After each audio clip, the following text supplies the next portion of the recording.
When I help someone who has breast cancer understand their disease and understand their options and make the best decision for them, that makes me so happy. That's why I do this job. My name is Ingrid Lizarraga. I am a clinical associate professor of surgery here at the University of Iowa, and I am a breast surgeon. I am responsible for the surgical care of all kinds of breast diseases. So I take care of breast cancer, but I also take care of benign breast disease.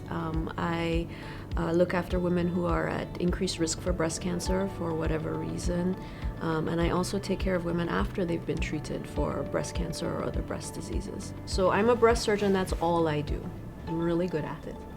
I have the ability to not only keep up with all the literature, but also, there are people here who, in every discipline, who are on the national committees that are making the guidelines for breast cancer treatment. So we're kind of at the edge of what is new and what's changing and what's happening, and that's in every single discipline. Breast cancer treatment is particularly exciting because it's changing all the time.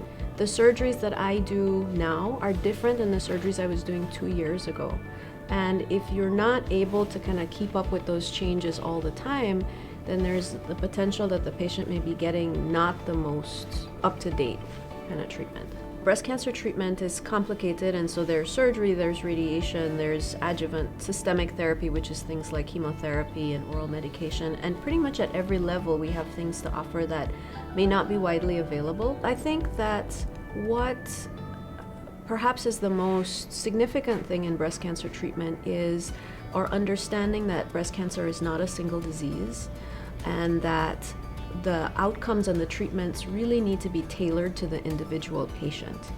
And so we've both been escalating and de-escalating treatment to match the person and to match the disease. And I think that's only going to get more precise as we go forward. The most important thing with that very first meeting is to establish a connection with the patient, understand who they are as a person, what's going on in their life, how their disease is going to impact what's going on with them. When people hear cancer, it sort of splits your life into before and after.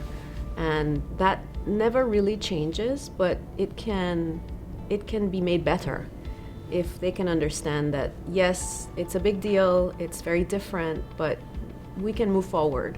When I see somebody who's first diagnosed with breast cancer, I tell them that I know it's scary.